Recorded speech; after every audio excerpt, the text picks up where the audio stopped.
Welcome to the American Made and Paid Show, the home of free speech and independent thought. The big story is freedom of speech is really in trouble. The far left knows that at any time they can call for a sponsor boycott of anyone they despise. It is right here, right now, where you'll get your weekly dose of unfiltered truth. It's non-negotiable. Pre-existing conditions will be protected. This president has said this as a candidate. Insight. Very few people I know could have handled it. We can never, ever let this happen to another president again. And information that challenges the American way of life. But I wanted to ask you about this because it's a good tie into the next segment here about skin in the game, right? Yeah. Like, how does that tie into skin in the game? Well, see, because that's the thing. They are teaching you. See, but okay, so let's go back to Reese Witherspoon and how they're controlled. There's this myth called skin in the game. Right. And oh, God. And there, I had this meeting yesterday with this city council. It's in San Francisco. It's a city and county. So they don't have city councils. They have supervisors, county supervisors. Right. And it's unique in the country because it's the only city county in America. Mm-hmm. Well, I know for sure in California. So I'm ready to hear this. So anyway, so this dude was trying to tell me, because we want this thing. We're working on a big project and hopefully everybody will know about it soon enough. But as of it is right now, the government owns this property. And the supervisor, ultra white progressive, was like, oh, you guys got to have skin in the game. And I told him, I was like, dude, there is no such thing as skin in the game. It's a myth. I don't need to put up a dime because I'm not going to pay anything to the government. I just won't. And that's the thing.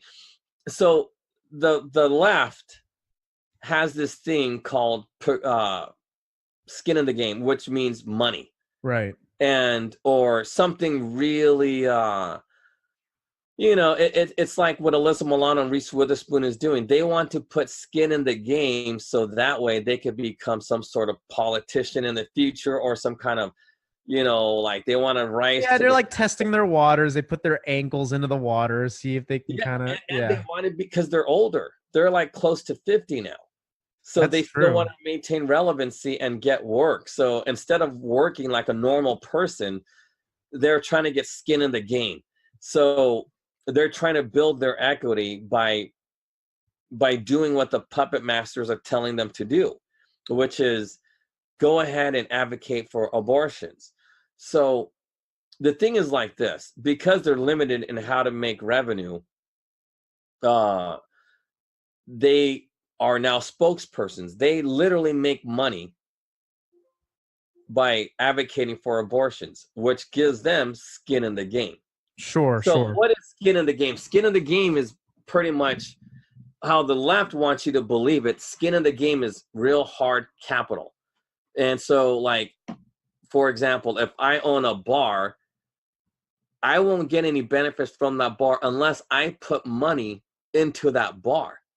Right. So if I put down, like if the bar's worth $1 million, I put down $100K. So now I get 10%. But see, a smart person will never, ever put quote unquote skin in the game. Like I told you before, conservative people or even Christians, they got to learn how to make themselves into capital. See, because I really don't understand the Bible that much, but I believe Jesus wanted investors to give to poor people so that way they can start their own businesses and be successful. And they too, through sweat equity, which is not skin in the game. That's like, see, there's sweat equity. Right. Skin in the game. Well, so one is putting up something. You're going to appreciate this. We can dive into it. One is kind of like insurance. And the other is, dude, that's bullshit. That's a scam. See, but that's right. See, because that's the whole point. It's insurance. That's what it is. So if somebody puts in $900,000, they could afford to put up another $100,000 for that $1 million. Sure. So skin in the game means it's an insurance policy for the guy who put up $900,000 to ensure that you're going to work hard. Right. Which is total bullshit. So I'll give Walmart as an example. When you're the manager of Walmart, guess what? They pay you for that job. They pay you $100-something thousand a year. Yeah. Like managers at Walmart make six figures. They pay for your education. They pay for your pension, all that, wherever. No, but think about that. So is that guy putting skin in the game? Or no, he's putting in sweat equity. He's not putting in skin in the game. He's putting in He's working. They give him stocks. That's right. In exchange for his sweat equity. Not only do they put up, but that's why Walmart's successful. So you got to apply the same thing in life. And so when you start a business and you're broke from the streets, you got to find investors, but you have to educate yourself, like, the way your mom did it. Sure. Like your mom was highly educated, but she did it herself. I doubt somebody. No, she got full scholarship. She couldn't even pay for it. Yeah. So you guys aren't millionaires. So you know what I mean? She's street too. Yeah. So that's the we whole all are. point.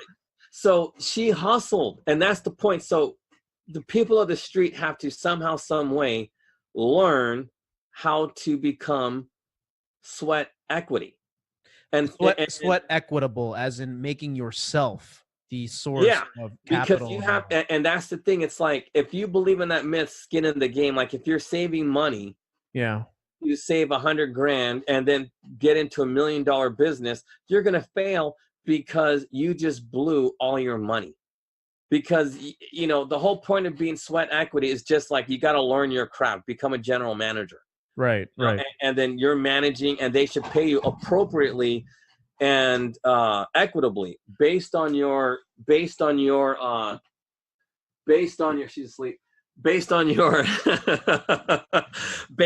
ability. All right. So if you're smart enough, you should be able to pull in millions. And if you're responsible for pulling in millions, bringing in millions of dollars of profit, then you should share in that. And without knowing the Bible, I believe, just based on that story about the money changers, I think that's what Jesus was probably talking about, but nobody really understood that. So, and that's why that whole skin of the game is such everybody believes in that. So when that guy told me skin of the game, you know what I did? I just went over everybody's head. I was like, I just went to some people directly that knew this and knew that, and pulling some strings. You pulled what most people should do and not listen to that guy, which is you went straight to the decision maker. Because here's the thing, skin into the game is an excuse to not get past the gatekeeper. It would be basically, did you ever see that thing where like you go to a block party and people are like, you're not on the list, and you know how you get into parties and stuff? It's like, it's who no, it's not. It's God, I can't remember how this works, but what's the best way to sneak into a party that you weren't invited to? Because this is the same concept. There's a way of doing it with finesse. Well, how we would do is just bum rush. You just bum, like, like, that's how we do things. But that's my point. I bum rush people. So that's what I did yesterday. When I left that meeting with that supervisor's aide, I was like, fuck you. Because you don't know shit. You're failed. Like, seriously, he failed because he was all telling me, I ran all these things. I said, dude, you failed at every one of them. That's why you're here. I said, I'm only here to get support politically so you guys look good. I'm here to make you dudes look good. You don't know me. I answered your questions, and you still have doubt because you're an idiot. And I said, because, dude, I know his game. He wants what I want. Yeah. But I'll get it because I already know I'm going to get it. But anyway, that's neither here nor there. But going back to the sweat equity and skin in the game, the reason why people believe in skin in the game is because they have no idea how to get investors to invest in them 100% without any questions. And that's the whole point. See, this is why I love EB5. EB5 is like everybody's answer. If you're from the streets and you have no equity, and even if you have some money, dude, that money's to build a house and take care of your family. That money isn't for business. Not for business, yeah. You know what I mean? Because it does take time. So while you're breaking even, that money that should be going to buying a house or building up your property, like, whether it's through landscaping or plumbing, or even just buying groceries, it cannot be tied up. Right. in some rich man's way, because he's making money too. No, you need liquid. You need stuff. Yeah, that you got to have be access. liquid. You got to be honestly liquid. have to be liquid. So Yeah, people the don't thing with understand that. Yeah. and the thing with EB5, it's so important because that is you proving to everybody you are their equity. They are literally buying you with that money. You want to know an important thing too, to add on to that? You are also the reason if anything happens, whether it's good or bad. So in a weird way, you can't really be bought out because you know what I mean? Here's the thing. But here's the thing. If you fail at this business, you ruined your reputation, and it's going to take a lot for you to build yourself back up. Yeah. And that's why, like, people don't understand, like, why would I put up 100,000 if I'm also going to destroy my reputation? See, because the rich man who put up the 900,000, his reputation is going to be fine because he got tons of money. He could afford it. So nobody cares about his reputation because he could always buy his way back into the game. But for you with no equity, you never put in any money. Because if people are asking for money, that means they're going to, okay, so there's a list of reasons why you never put up money. And this is especially for EB5 investors or anybody working with any investor. Mm-hmm. If you're like us at the bottom, trying to work your way back up to the top or get to the top for the first time, you have to remember a list of things. One, your reputation is at stake because you're the one doing all the work. And if you're doing all the work and you fail at this, no one will ever trust you again to do anything. You can't even get a regular job because your name is going to be tied to that last project, and everyone's going to be like, dude, you failed and lost that dude's money. Yeah. Yeah, but I lost my money too. Even worse, you lost your own money. So that means you're not smart. So that's the first thing you got to remember. In any type of like EB5 investment or working with investors, your reputation is on the line. Number two, you have to remember that it is your business ideas that they are executing. So you can't go into any type of investment and pretend to, oh yeah, this is my sweat equity. No, it's your business that they are funding. Right. If that makes any sense. So you follow that, right? The first step is you got to build your reputation to such that people trust you in that. Mm-hmm. But the thing is, you have to know how to put it into practice. Sure. And everybody needs to know how much they're going to get. So how much do you think your idea is worth? How much? Like if you're doing like, name me a business and I'll break it down for you. Let's say we are, I don't know, opening a nightclub and. Okay. So in a nightclub, right? Yeah. So let's say if we have an EB5 investor, first you have to find a location. Let's pick Arizona, since because it's feasible in Arizona. Do people know where you're at? I don't know. Yeah, I mean, I just say Phoenix area. Okay, yeah. So let's pick Phoenix. In Phoenix, you could do EB5 nightclub, easy, real easy. So you have to come up with your plan and figure out how much the space is going to cost you, all this stuff. So it is your plan that you're implementing. $1 million is a lot for Phoenix. But that said, you book your acts, you do your research on the market, see how many young people are there, or see what people even like. I don't even know what people like in Phoenix, but I'll just say top 40. They like to party. Yeah, and top 40 people, they like to party, top 40 acts. So you book at your venue twice a month because it's Phoenix. Sure. You book your acts twice a month, top 40. And then what you do is you develop your local talent. So you get all the street people and you get them into DJing battles. And they start competing to see, who's really good and da-da-da-da-da. And guess what? All of those kids are going to want to see this. And then, so you do something around that. You turn the local people into local celebrities and let them do their thing and thrive and let them play with those national acts. So when they're playing with those national acts, you got all of those people. You are literally talking in the Phoenix area. How big is Phoenix? Like 1 million people? That's 500,000? 4 or 5 million. Really? Nah, that's LA.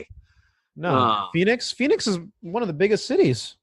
Let's see. No, Phoenix. I mean, but it's not that big. I think like I was thinking more like 800,000. But if it's a million, even better. So yeah, well, let's see. No, about 1.5 million people. I thought it was okay. So in the Phoenix area, it's 1.5 million. So you're gonna have a boatload of kids, from the age of 21 to, let's say 25, 35. right.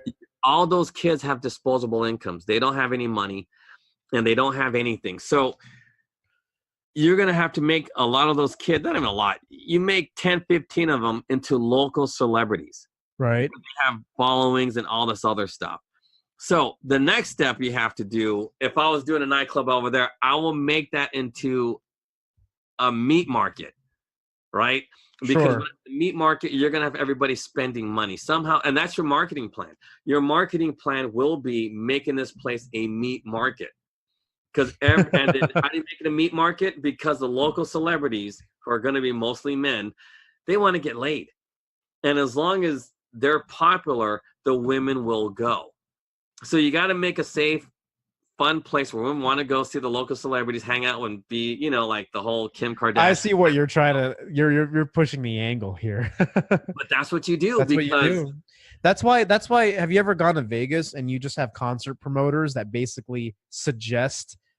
They create urgency by not saying come to their club, but come to this spot in the club and all. Yeah, no, but it's the truth. That's how it works, dude. You go to Vegas and you get hit up on the strip nonstop, where people are just like, no, don't just come to the bar, come to this place, Yeah, no, and the funny thing about Vegas is they all already have top acts. So, people like the top acts. So you're going to go to the show, blah, blah, blah, blah, blah. But everybody knows when you go to Vegas, you're going to get laid.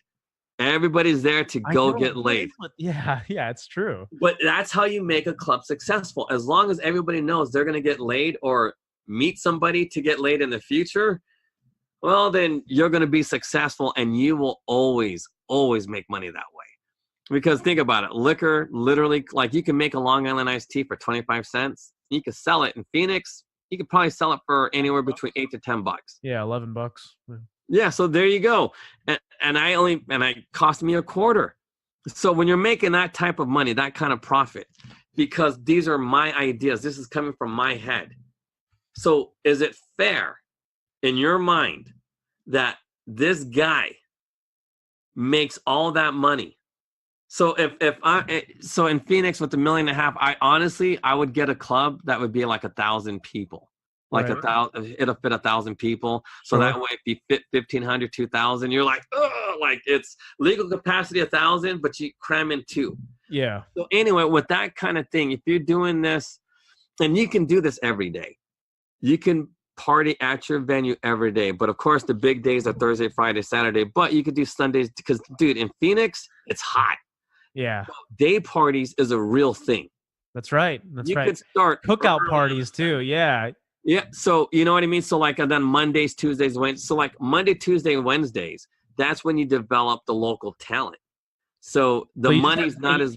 That's right. You have bands play so they can build their repertoires up, and actually gives them their network where they can go play in other venues. So you're actually helping them while they're helping you. That's how it works, yeah. They get the door money. See, because you got to see, you can't be greedy on this. Yeah. You allow the local celebrities to make tons of money through the door. And the thing is, everybody would want to book with you too, because not only are you a killer club, but you actually pay people. But it actually, in the long run, brings people to you no matter what. See, on top of paying people, we're allowing them to make money on top of what we pay them. So like, and this is why you need, like with EB5 money, it's $1 million, right? So you got $1 million, but then with the EB5 investor, you tell them, hey, look, we're 50-50 partners. Even though I put zero money, I get 50% of everything. Why? Because not only are you getting a green card, but you're going to double your money. That's right. At the end of 2 years. Yeah, because bank. You look at it fiscally over 2 years. It's like if it grows, you didn't. It doesn't matter if it grows; it will grow. It's guaranteed. Like, see, a nightclub is guaranteed to make you that money if you run it properly. So, and that's the hard part, is running it properly, because most dudes drink and then they're going to drink their profits away, just like what happened at Tiger Woods' spot. Tiger Woods' spot, the bartender, he killed himself. He was drinking at work, and then he progressive culture, man. Don't drink on the job. Don't have sex on the job. Dude, I'm telling you, but he died. So now his family, he was 24 when he passed away, and now his family's suing Tiger Woods because he owned it. He owned the restaurant. So anyway, but Tiger Woods is going to win. Without a doubt, because he's also got resources that this family don't have. Like an attorney, like a good attorney, can still get some money, but not. If I haven't read the lawsuit yet, but they'll probably settle for like maybe 50, 60K, because there should have been something. Okay, so here's where Tiger Woods failed. There was nothing in place to check to see if he was drinking on the job. So the manager should have security cameras. You don't have any way of actually. Well, no, even if there was security cameras, it's okay. But they had the manager should have caught that this guy was drinking on the job. Right. Because the lady, one of the bartenders didn't serve him, and but either way, somehow, some way, he was drunk at work, and somebody should have caught that, and they should have sent him home or something. So he is somewhat responsible. But it's only worth about 50, 60K. It's not really worth, they'll settle for that. They're not going to, but anyway, but that's my point. I would never give up 50. I will put in zero money and still take 50% of a nightclub. Why? Because I know all of this. It's my knowledge that's saving your ass and doubling your money. Nobody who doubles their money? Seriously, what type of business or what stock can you buy where you're going to double your money in 24 months? It's the truth. Yeah. So that's why I take 50, because in theory, I could quadruple their money in 4, but I'm not going to do that. Why would I give you 4 times the amount when it's you can do this on your own and hire the best people and still not make this kind of money because you have to pay everybody. Right. So, that's why skin in the game is a myth, because see, people don't understand skin in the game is just for stupid people who don't know business. So if an investor goes, I want skin in the game, that means he's never worked with anybody who was a good manager. Because if you are a good manager at Walmart, guess what? They're taking care of you.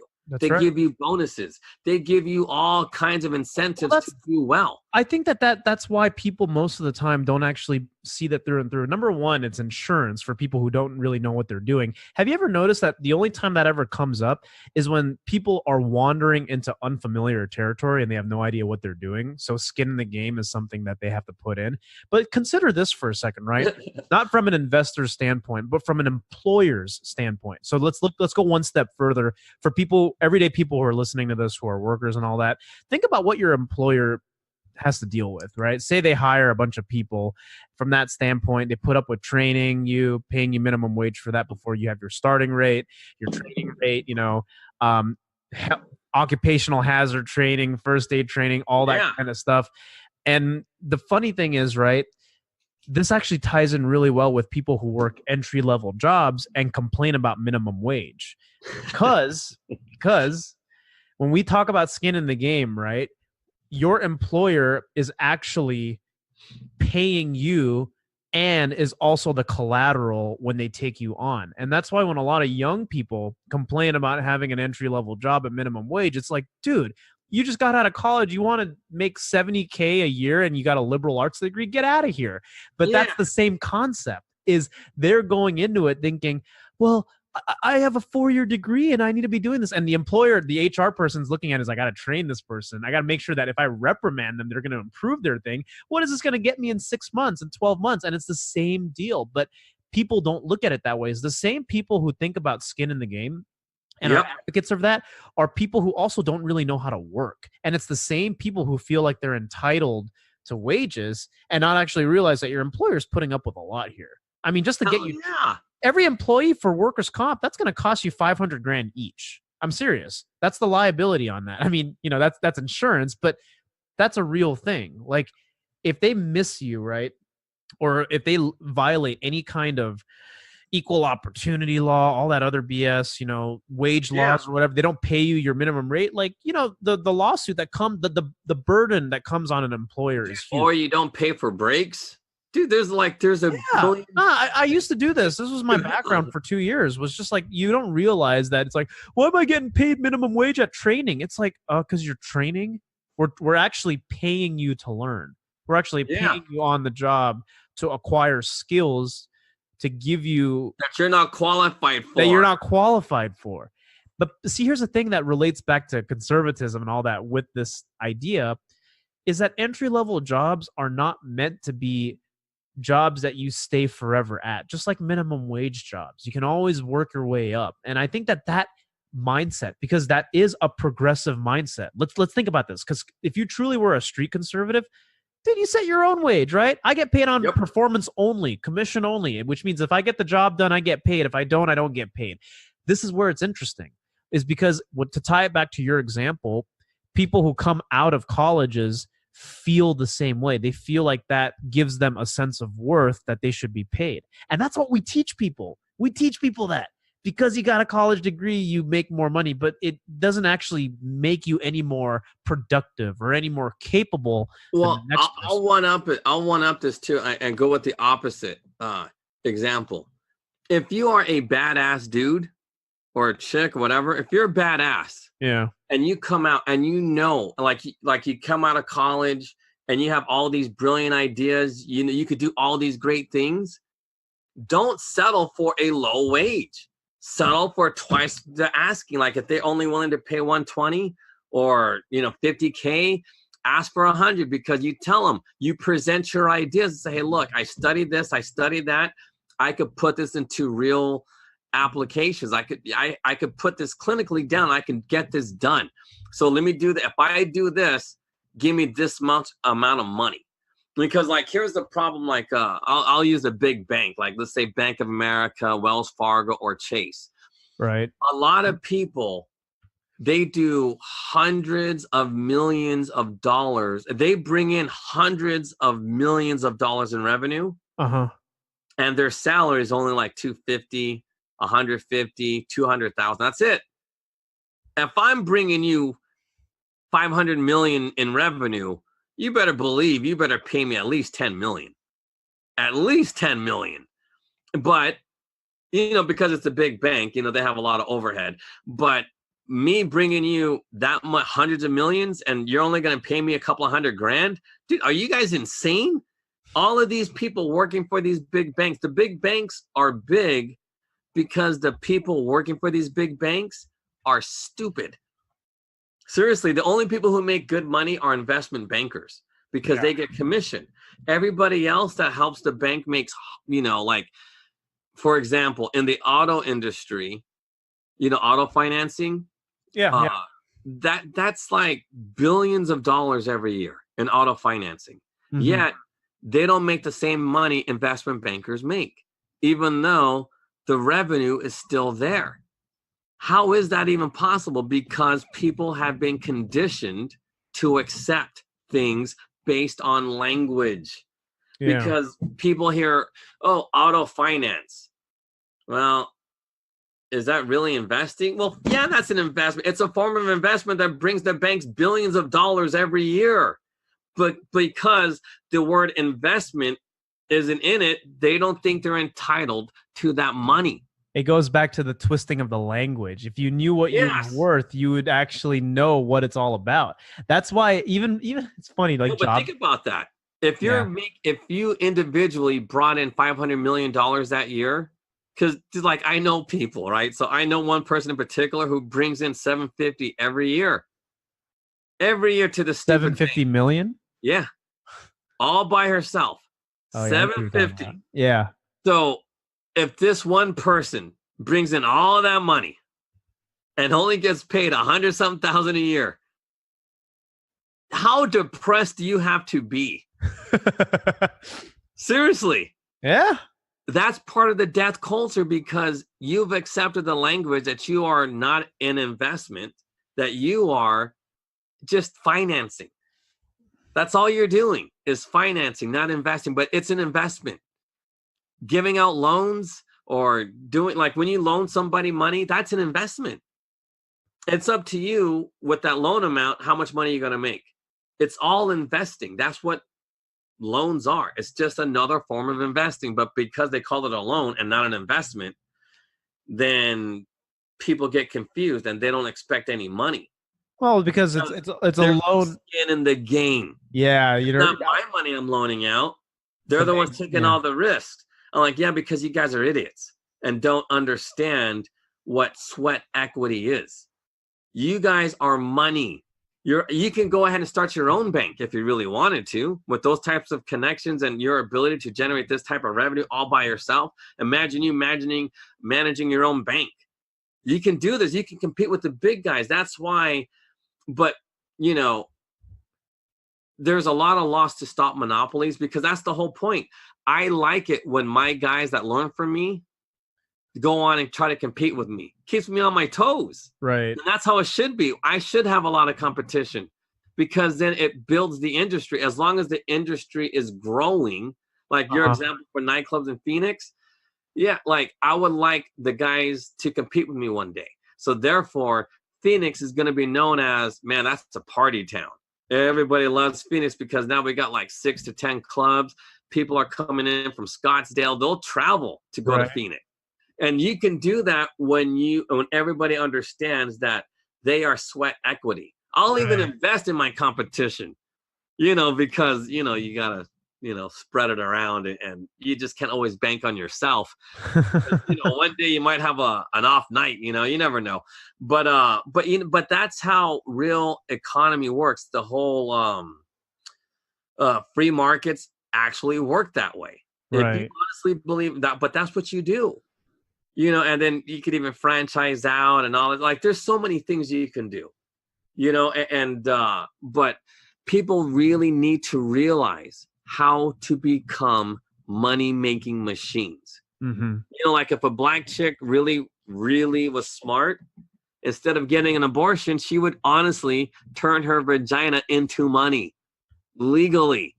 If she's that desperate, you can, like, seriously, think about this. If she got pregnant in Phoenix, Arizona, 4 times, 4 years, she delivers 4 babies. She gets paid $25,000 each. She now has $100,000. She could buy property. You could buy property in Phoenix. You could probably buy an acre for like $25,000. Yeah. You know what I mean? And then you could build a nice house for like $75,000. You know what I mean? Like in Phoenix, you can. Yeah. You can in Phoenix. I believe it. Yeah. Because it ain't that expensive. Like here in the Bay, a sewage permit anywhere is about $60,000. Yeah, I could see that. But the secret is this: if you can buy in an unincorporated spot in the Bay, and the county is the one in charge of the fees, it's only like $5,000. That's why but that's the other thing too. Like, not having any money, you got to know the rules. You got to know the cost of doing business. Right. And, and that also includes property, because property is a big part of business. You got to understand, like, if you're going to be a part of a lease, you got to understand how much the landlord is going to make. Because I'll be damned if I pay some fucking dude hundreds and hundreds of thousands on passive income. F that noise. You know what I mean? You got to be smart. Like, don't let people take advantage of you. Right. Like, so if you understand, like, if a guy built something in Phoenix, I'm just going on, like, let's say he spent $100,000. So $100,000 is all he spent on his land, and he's going to own that. So, and that's passive income. A 5% return on his money is acceptable. Sure. 10% if you're generous. So I would never pay this guy more than like $300-$400 a month in rent. Never. Wouldn't do it.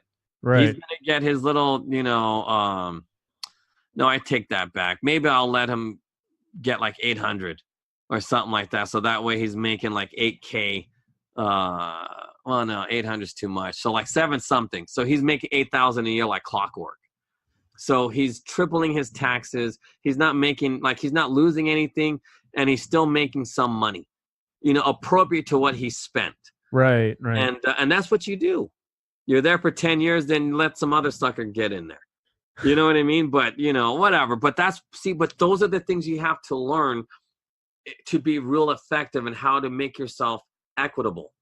You know, so that way you can say, look, I'm putting in sweat equity. I want at least 10, 15%. Because not everybody could just jump in and say, I want half. Because you really have to do what I do. And that takes time. Like you can, but it's unlikely because most people don't have that type of like gumption to just go out there and learn everything about a topic.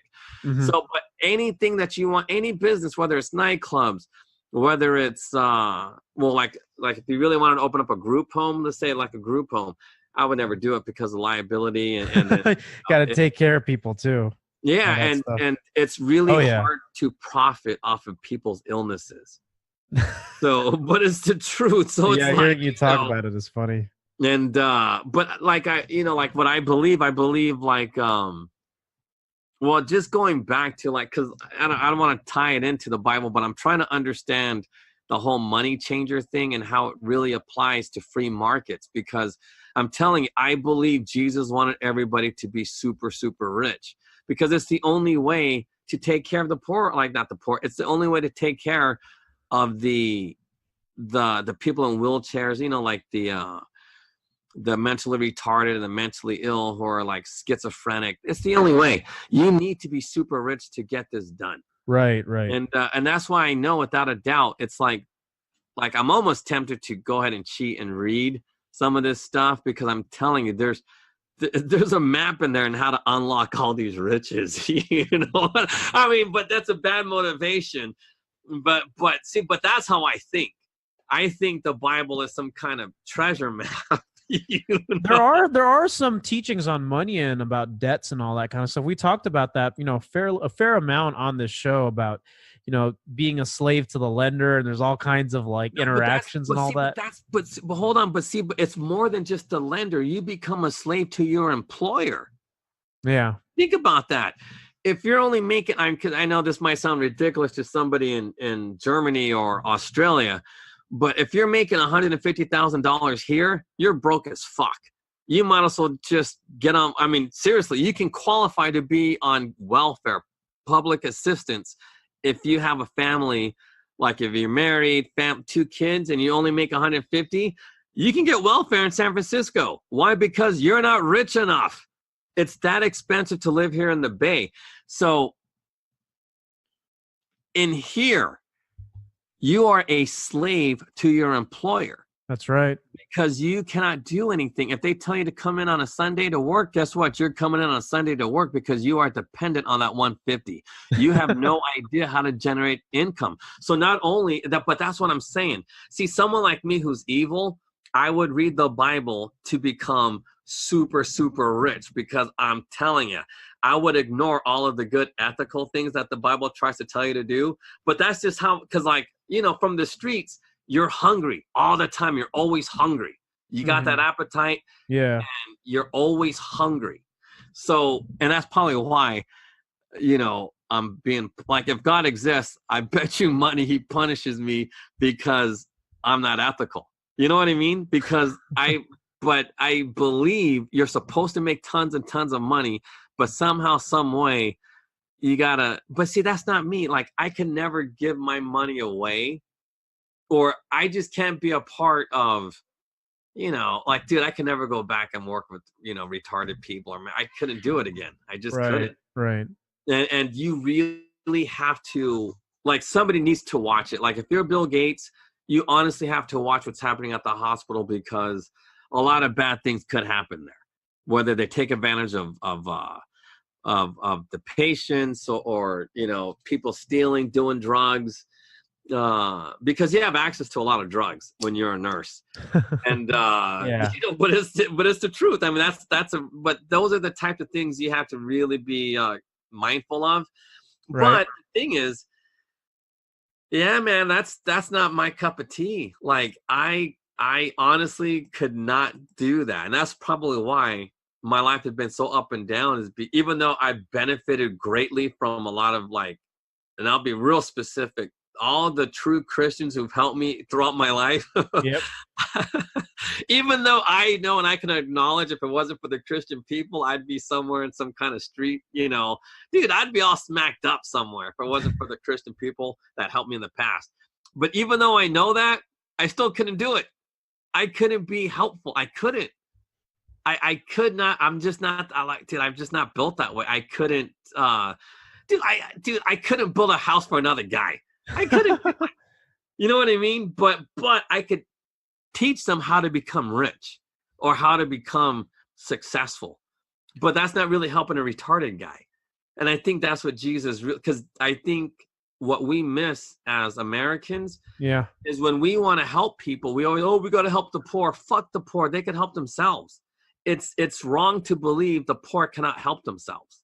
Right. It's got to learn how, because, that's what happens in the streets. It's either you're going to be like Fillmore Slim, myself, or, Ice-T, or whoever whoever's from the streets. Yeah. Like us, or you can be like, a welfare king or queen. Well, I mean, it almost feels like there's just an instinctual extreme, right, when it comes to the streets. And I think that's the real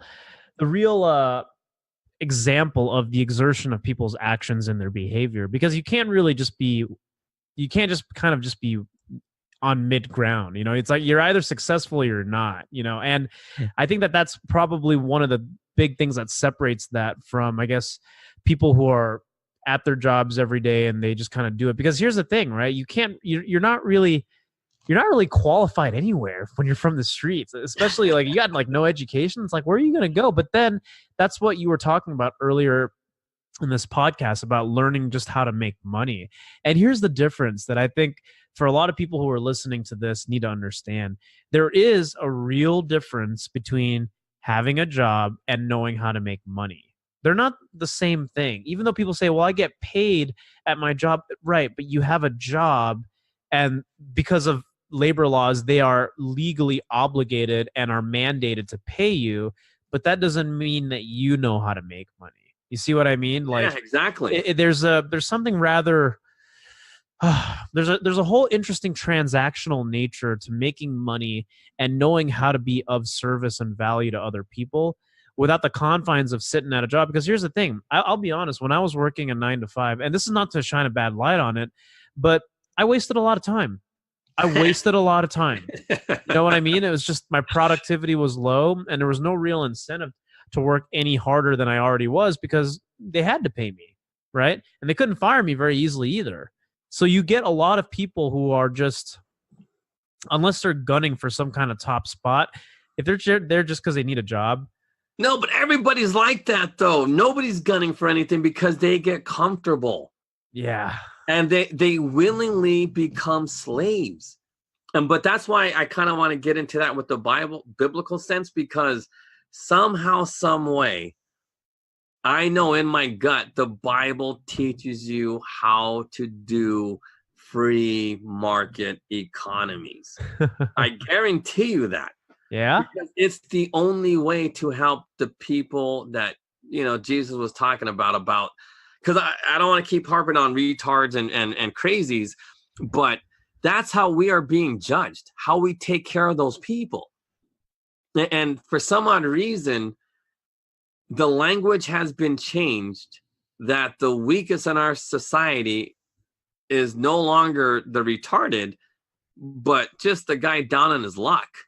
Yeah. How is that the weakest when they're probably the most dangerous? Because my competition will always be like the guy I fear the most isn't the dude on the top, because they're not as hungry. I fear the man coming up, because he's going to take my market share. Right. You know what I mean? And that's who I got to worry about, the dudes coming up who are broke, who are hungry, the poor. And that's why I like to employ those people, because, dude, they'll innovate all kinds of things that I don't know about or whatever. They're innovating things. Necessity is the mother of invention. Yeah. Real quote. That's a real thing. When you need something, you will invent something to meet those needs.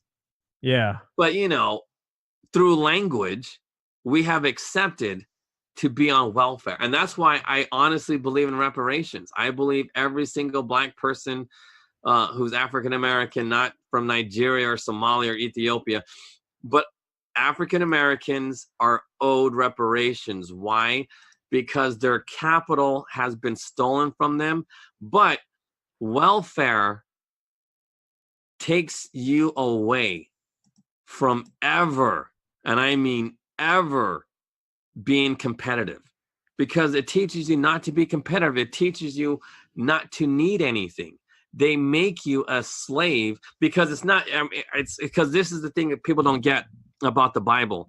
That Bible quote about, you are a slave to the lender. Right. But it's more than that. I think, I don't know who said that, but it's more than just the lender. You are a slave to your employer. You become comfortable. You become complacent. Yeah, but now we talked about being a slave to the lender, being a slave to the employer. What about being a slave to the state? When you accept welfare, this is even because like the bank doesn't even do this. When the bank owes you money, the worst thing they do is repossess your stuff. That ain't so bad. But when you are a slave to the state, to welfare, to that type of money, man, you lose your dignity. Seriously, think about that. What do you got to do to get EBT? I don't even know what EBT stands for, but it's food stamps, I guess. Yeah, of course. I don't know. What does EBT stand for? I don't know. Electronic something. Yeah. But anyway, so whatever EBT stands for, the indignities you must endure to have that. You have to subject yourself to somebody to tell you how to raise your kids. You have to go to class to tell you how to raise your kids. Right. You know what I mean? And these classes consist of like, oh, well, don't forget, when it's cold outside, they must wear a jacket. You know what I mean? Like, you have to literally sit through these classes telling you some basic, asinine, common sense. Like, everybody knows this. Everybody around the world can relate that when it's cold outside, you put on a jacket. You know what I mean? Everybody knows that. You don't need to have your intelligence insulted to accept welfare, but they do. And then you're going to be lectured by a whole bunch of people with degrees that literally should be toilet paper. And they're telling you all these things. So think about it.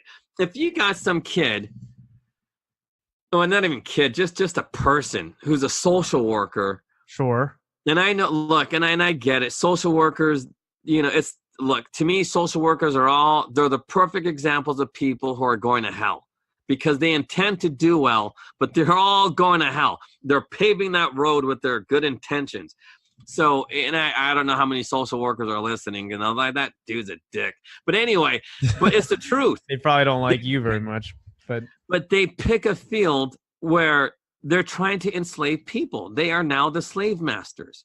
So when you got somebody with a degree in social work, which is basic science, and it goes against everything I'm reading in the Bible, because like if you read Genesis, well, such as like what? Like, can you tell me what a social worker would do that's not very, okay, so the whole story about Noah tells you why social workers should not exist.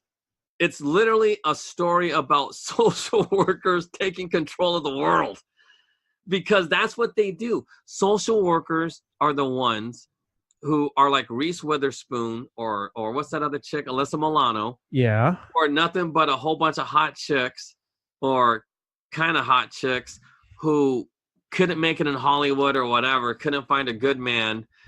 And they try to tell you how to live your life. Sure. Through all of these weird things. Like, dude, like they're justifying all kinds of stuff, trying to make your kids into gay people. No offense to the gay people, but if, it's just not, it's, God, I hate to, because it's, okay, so the thing is like this. Being gay is actually a natural occurring thing. It's natural because everybody's born bisexual. We are supposed to be taught to be straight because it's not that it's the best way to live, but it's the most healthiest way to live for your mind and your physical body. Every scientific research tells us this. It just does, because, you know, a woman licking another woman is going to give you, you know, yeast infections or other types of, you know, because you're not supposed to be licking down there. Although women like it and they tell their men to do it, you're not supposed to. It's just not, but there is no other way for women to do it. Look, that's just what that's just how it goes. You're just not supposed to be doing certain things, or else you're going to get sick. And and that's why I'm saying, I'm not saying it because I hate gay people or anything else. It's because I'm just trying to, you know, spread real facts. So the facts are the facts. So that said, when you have a whole bunch of social workers telling these poor people right how to live, they are enslaving them into a death culture that is anti-life. And they believe in that crap. And why are they doing this? Why are these, you know, all these black people doing it, you know, in America? I'm not saying blacks in Australia, blacks in Germany are doing it, because they're not. Because in Germany, you know, the blacks they're German. They're not African German. They're fucking German. Right. German is German. They speak German. They speak like Germans. They don't walk around with their pants hanging down unless they like hip hop. That's a hip hop thing, not a black thing. It's, you know, it's just whatever. Anywhere around the world, blacks do not act like the blacks in America. It is a unique phenomenon. And the reason why is because social workers have enslaved the poor. That is because they're not lending you any money. See how it works? They changed the language. So it goes back to what we were talking about. Yeah. And it goes back to carnal thinking. It goes back to accepting abortions, accepting carnal thought. Why? Because you're too lazy. You don't understand how to become equity. So therefore, you're just going to be a slave to the state and take minimum welfare checks. Right. Get free housing. That's the thing. That's why you have to understand why. Because EB-5 was intended for the ghettos, but they bastardized that and tricked everybody into believing that they're helping the poor, but they're not. And that's why, you know, I honestly believe this is why I believe that the key to understanding economics is in like Jesus's stories, because I'm telling you now, it's in there. I just haven't read it yet and I haven't figured it out. But from what I do remember, I think that's what it is. But then again, because I'm a bad person, I'm not going to do, you know, because that's just not me. I'm not going to be the guy like, it's not like God's going to show you bad acts to be able to do this. It wouldn't work if you were being selfish. You see, it wouldn't work if you were actually doing things out of character. But that's why you go up and down like Trump.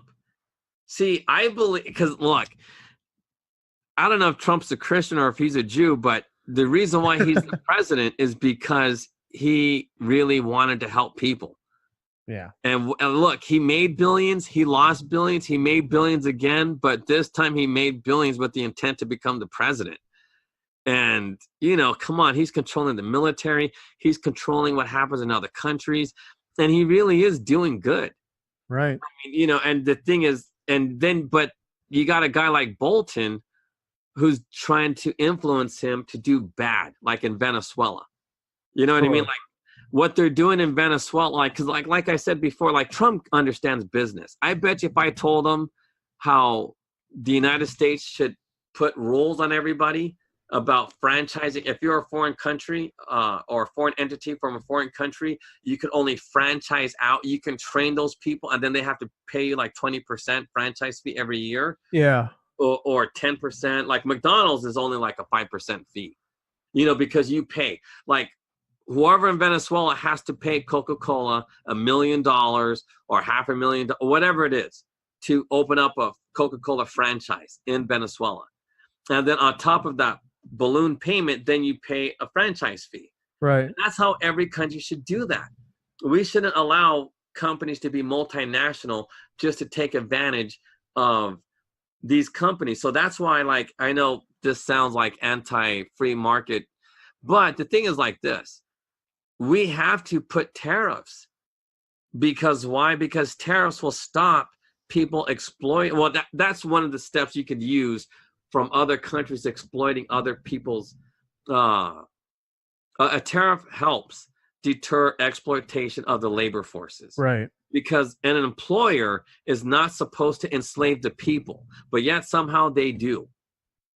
And I believe that is what Jesus was talking about. You know, when he's talking about the thing, in reality, what were those people doing beyond that? You know, collecting taxes, doing this. That's a form of slavery. It's not just the people loaning you money who you become slaves to. You become a slave to the employer. You become a slave to people like social workers who try to be like king-like, try to be godlike, and they're telling you what to do for this measly amount of money. But I think what God really wanted is for you to become super rich, and when you see like a retarded dude, you take care of that retarded guy. Yeah. You know what I mean? Because you know how people say you got to give tithing and shit like that. Well, cool. But the church can't do that. How can they? A preacher don't know how to take care of a retarded dude, prevent bed sores and things like that. He doesn't know how to do that. Right. He doesn't. So it's up to the people to become very, very successful so they can do all of those good works that they're supposed to be doing. It ain't going to be me because I know it. That's hard work, you know, but maybe I could pay somebody to do it on my behalf. Like, you know what I mean? But I wouldn't want that in business. No, for sure. For sure. And that kind of makes sense, you know, from that perspective. Do you have any final thoughts that you want to talk about skin in the game and tie it back before we wrap this up? No, just skin in the game is a myth. So anytime, we'll get more into details about skin in the game and why it's a myth. But whenever you hear anybody say you need skin in the game, run away, because that dude don't know what he's talking about and most likely just an evil prick. So, you know, just trying to hustle you. Well, guys, thank you so much for listening to the American Made and Paid Show. Again, feel free to tune in every single weekday. Every week, we'll always have a new episode up. But thanks for listening, guys, and we'll talk to you soon.